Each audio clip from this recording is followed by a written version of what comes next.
Bio पर फिर भी तो नहीं लगेंगे। बायो सावर्ट छोटा होगा क्या सर? है छोटा नहीं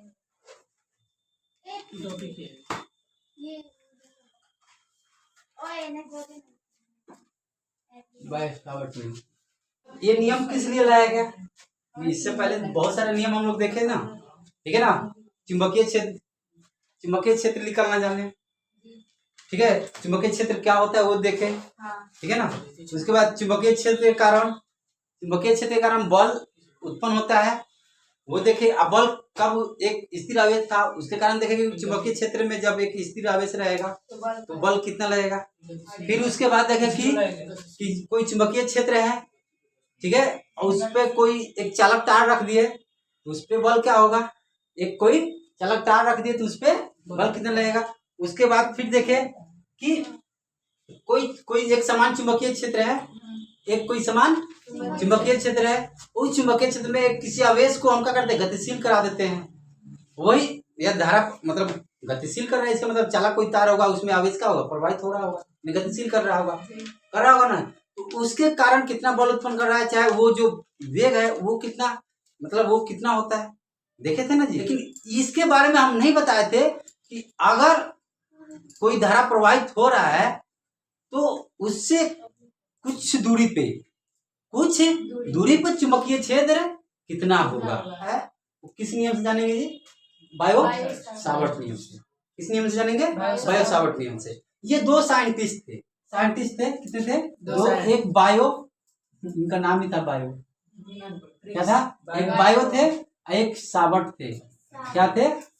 सावर्ट। दो साइंटिस्ट थे बेचारे, एक ही लैब में ये दोनों लोग रहते थे, एक ही लैब में वो अपना लैब करते थे दोनों लोग। तो उन्होंने देखा कि भाई इतना चीज हम लोग जान चुके हैं कि ठीक है विद्युत धारा के कारण चुंबकीय क्षेत्र उत्पन्न होता है, ठीक है ना। अब वहां पर हम निकालें, लेकिन अगर किसी आर दूरी पे निकालना होगा, ठीक है, उससे कुछ दूरी पर निकालना होगा तो उसको कैसे निकालेंगे, उसका सूत्र क्या होता है। तो ये बेचारे आए तो बोले कि ये तो बहुत आसान है। बायो और दूसरा कौन? सावर्ट। बायो और सावर्ट दो साइंटिस्ट थे। और ये कब दिए थे? सॉरी, कोई बात नहीं, बड़े बड़े शहरों में छोटी छोटी बातें ठीक है ना। तो बायो सावर्ट ने दो दिया। एक कब दिया था? 1820 ईस्वी में। कब दिया था जी? 1820 ईस्वी। इसके बारे में दिया था कि जब कोई भी तार से, धारावाहिक तार से, कोई अनंत लंबाई का कोई धारावाहिक तार हो, ठीक है ना, और उसमें धारा प्रवाहित हो रहा हो, ठीक है धारा प्रवाहित हो रहा हो तो उस धारा प्रवाहित के कारण आर दूरी पर कितना चुंबकीय क्षेत्र उत्पन्न होगा और उसका सूत्र क्या होता है, ठीक है ना, वो देखेंगे यहाँ पे। तो उन्होंने 3-4 स्टेटमेंट दिया, ठीक है ना, और उसी स्टेटमेंट से उन्होंने उस सूत्र को बना दिया, ठीक है। स्टेटमेंट क्या दिया उन्होंने? एक का के लिए एक तार लिए, एक का लिए एक चालक तार लिए, नागिन छाप, ठीक है ना। ये अनंत लंबाई का था, मतलब नागिन छाप मतलब टेढ़ा मेरा कैसे भी, जरूर नहीं सीधा हो, ठीक है ना। ये पूरा का पूरा टेढ़ा है, इधर कहीं से भी ये पूरा है, ठीक है ना, कोई दिक्कत। अब ये ऐसा एक तार लिए, चालक तार है, उसमें बताया कि इसमें अगर आई मतलब इसमें आई धारा क्या हो रहा है, प्रवाहित हो रहा है। एल मतलब एल लंबाई का एक मतलब कोई तार है, इसमें क्या है, आई धारा प्रवाहित हो रहा है। अब उन्होंने क्या किया कि इस एल लंबाई के तार में एक छोटा डीएल लंबाई का क्या कर दिए, चाप काट लिए, मतलब छोटा सा भाग काट लिए। डीएल लंबाई का कर लिए, छोटा सा भाग काट लिए, ठीक है ना, चाप काट लिए, भाग काट लिए। क्या एल लंबाई के तार होगा, चालक तार, उसमें एक का कर दिया जिसमें क्या आई धारा प्रवाहित हो रहा है, उसमें एक छोटा भाग का कर दिया डीएल लंबाई को काट लिया, कह रहे हैं। और इससे एक थीटा कोण, इससे क्या थीटा कोण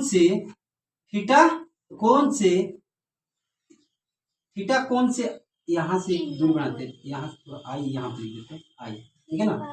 थीटा कोण से आर दूरी पर, थीटा कोण से आर दूरी पर एक बिंदु का ले लिए, पी ले लिए, एक बिंदु का लिए पी लिए। और यहाँ पर उन्होंने एक चुंबकीय क्षेत्र तीव्रता को ज्ञात किए। क्या किए जी? चुंबकीय क्षेत्र तीव्रता को ज्ञात कीजिए। यहाँ पे जो बिंदु P है, ये बिंदु P है, वहां पर चुंबकीय क्षेत्र तीव्रता क्या होगा, समझ में आया ना जी। उन्होंने सबसे पहले क्या लिए, एल लंबाई का एक तार लिया जिसमें आई धारा क्या हो रहा था, प्रवाहित हो रहा था। उस एल लंबाई में क्या, डीएल लंबाई का एक छोटा सा क्या मतलब चाप या भाग काट लिए। वहां से उस एल लंबाई से थीटा कोण से आर दूरी पर एक बिंदु पी है जहां पर हमें क्या निकलना है, चुंबकीय क्षेत्र तीव्रता निकालना है। अब यहाँ पे सर डी क्या बता रहा है, डी मतलब छोटा ही सा बता रहा है, बताया था ना तुम लोग को, डी जब भी लगता है छोटा ही सा बता रहा है। तो अगर मान लो कि लंबाई छोटा है, तो जितना लंबाई छोटा होगा चुंबकीय क्षेत्र उतना भी तो कम होगा ना जी। तो अगर पूरा बताए ना, जितना अगर तार ज्यादा रहेगा उतने दूर में विद्युत धारा फैलेगा, और विद्युत धारा जितना दूर में फैलेगा उतना दूर के कारण चुंबकीय क्षेत्र उत्पन्न होगा, होता है कि नहीं। तो हमने तो पूरे तार में नहीं लिया, हमने सिर्फ एल लंबाई का तार लिया और उसमें हमने क्या डीएल ले लिया। तो डीएल के कारण जितना डीएल होगा उसी के अनुसार यहाँ पर चुंबकीय क्षेत्र होगा।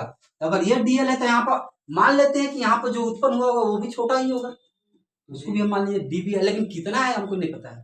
तो वो इसको पता करने के लिए वो 3-4 स्टेटमेंट दिए, उसको देखते हैं। पहला स्टेटमेंट उन्होंने दिया क्या, यहाँ दिखाई दे रहा है ना जी, यहाँ पे पहला स्टेटमेंट उन्होंने दिया कि अगर एल लंबाई का कोई तार है, ठीक है, और उसमें से धारा आई प्रवाहित हो रहा है, तो जो चुंबकीय क्षेत्र का तीव्रता होगा वो धारा का क्या होता है, समानुपाती होता है। पहला स्टेटमेंट उन्होंने क्या दिया कि जो चुंबकीय क्षेत्र का तीव्रता होगा, यहाँ पर जो तीव्रता उत्पन्न होगा इसमें से जितना धारा प्रवाहित करेगा उतना ही क्या होगा, चुंबकीय क्षेत्र यहाँ पे उत्पन्न होगा। यानी देखो इसका मतलब जितना धारा बढ़ाओगे उतना चुंबकीय क्षेत्र, जितना कम करोगे उतना ही कम चुंबकीय क्षेत्र। क्लियर हुआ पहला स्टेटमेंट, याद रहेगा। पहला क्या बोले, जितना चुंबकीय क्षेत्र क्या होता है, धारा के समानुपाती होता है, यानी जितना धारा बढ़ाएंगे उतना ही ज्यादा क्या होगा, चुंबकीय क्षेत्र तीव्रता या चुंबकीय क्षेत्र, ठीक है ना। अब देखो अरे तीव्रता का मतलब तुम क्षेत्र में तीव्रता पर जितना बल का अनुभव करता है कोई भी चीज वो तीव्रता में कहा जाता है। क्षेत्र क्या होता है, प्रभाव डालता है, और वो उस प्रभाव में कितना बल को महसूस कर रहा है, फील कर रहा है, वो तीव्रता है। तब ठीक है। दूसरा स्टेटमेंट क्या बोलते हैं, उन्होंने कहता है कि ये जो चुंबकीय क्षेत्र है वो क्या होता है कि जो तार का लंबाई है, और उसमें जो चाप काटे हैं, छोटे भाग जो काटे हैं, उसके क्या होता है, उसके समानुपाती होता है। जो तार मतलब डीएल लंबाई जो लिए है वो चुंबकीय क्षेत्र क्या होता है, समानुपाती होता है। यानी डीबी समानुपाती क्या, डीबी समानुपाती डीएल होता है। पहला बोले कि जो चुंबकीय क्षेत्र तीव्रता होगा धारा के समानुपाती होगा, दूसरा बोले कि जो लंबाई लिए है तो लंबाई क्या डीएल लिए है ना, तो चुंबकीय क्षेत्र की तीव्रता लंबाई की क्या होता है, समानुपाती। क्लियर, कोई दिक्कत। तीसरा वो बोले कि ये जो चुंबकीय क्षेत्र होता है, ये चुंबकीय क्षेत्र जो होता है वो समानुपाती होता है, ये जो थीटा है उसके जाया के, उसके जाया मतलब साइन, जया पर्दा है, हाँ जया पर्दा तुम्हें पसंद है का एक्टर थी, अब मरी नहीं है रे, ऐसे मुआ देखी साजन मेरा उस पार है गाना अमिताभ बच्चन के नहीं है। तो यहाँ पे क्या होगा, डीबी समानुपाती क्या होगा आपका, तो बोले कि ये जो एंगल है उसके जाया के समानुपाती, जाया मतलब साइन थीटा के, साइन थीटा क्या होगा, समानुपाती होगा, ठीक है ना। फिर चौथा क्या बोले, 3 तो हो गया, चौथा बोले कि भाई ये हो गया। चौथा बोले कि देखो ये जो चुंबकीय क्षेत्र है ना, ये चुंबकीय जो क्षेत्र है ना, ये क्षेत्र है ना, वो समानुपाती होता है दूरी के वर्ग के व्युत्क्रमानुपाती, दूरी के वर्ग के व्युत्क्रमानुपाती होता है। क्या होता है, वो समानुपाती होता है, दूरी के वर्ग के व्युत्क्रमानुपाती होता है। तो ये 4 स्टेटमेंट दिए और चारों से एक सूत्र बना दिए, आप सूत्र निकाल दिए। वाह वाह वाह वाह, साबर मजा आया कि नहीं, जिंदगी आसान।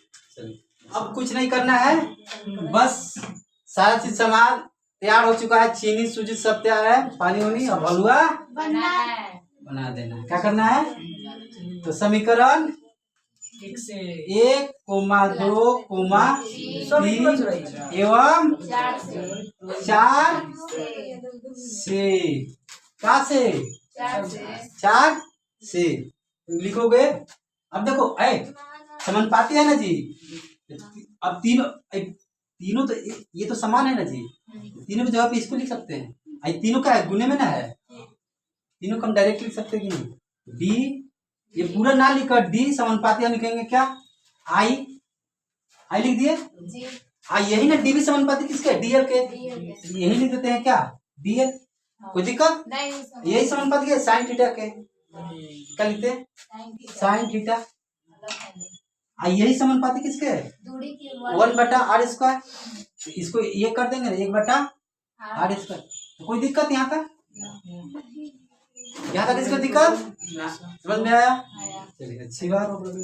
ये डीबी सॉरी ये समानुपाती आई डीएल साइन थीटा अपन क्या? r²।